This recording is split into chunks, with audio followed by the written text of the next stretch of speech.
I think it's made a tremendous difference in many people's lives. It has been an inspiration to me. Working on this project, I realized, and making history, that it's really honoring to take part in this project. I envision the day when we have young sailors from different parts of the country, different parts of the world who sail on board the Amistad, not only learning the history, but using this education and going back into their communities and becoming role models themselves.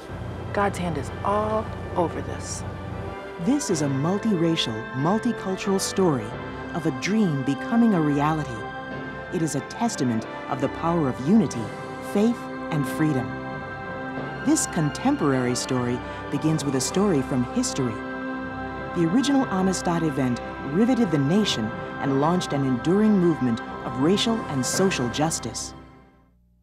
We invite you to tune in Monday through Friday from 9:15. But the effort to promote micro radio has not been without its detractors. Powerful forces seeking to protect their privileged position on the radio dial have lobbied hard to gut the low-power FM effort. There's a great example of the influence of special interest, which I am told has been inserted into the Commerce, State Justice, and Judiciary and related agencies' appropriations conference report. Without a debate on this floor, without a vote on this floor, legislation restricting low-power FM services has been added behind closed doors to that appropriations bill. The addition of this rider illustrates once again how the special interests of a few are allowed to dominate the voices of the many in the backdoor dealings of the appropriations process. Not surprisingly, the incumbent broadcasters, both the commercial broadcast industry represented by the National Association of Broadcast and even the non-commercial broadcasters represented by NPR, didn't want new kids on the block. In the National Association of Broadcasters case, it's particularly interesting because their advantage is the very license that the federal government has given them to speak to the community.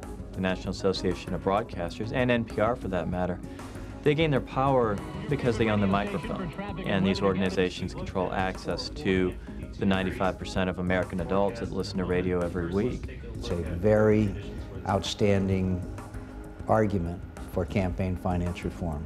The influence of the special interests and the big money have now deprived people who don't have a lot of money of their voice and their ability to establish a small, modest, we're talking about incredibly small amount of communications with their friends and neighbors. Buried in this legislation to scale back low-power FM is what I think is the heart of the matter, and that is a provision that says that the FCC must study the economic impact of low-power FM stations to the incumbent broadcasters.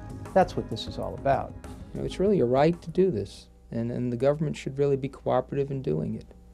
And I think we need to get beyond some of the special interests that keep us from having the voice that's really our right. Baby, we've got to have a little talk before I pack up my things and walk.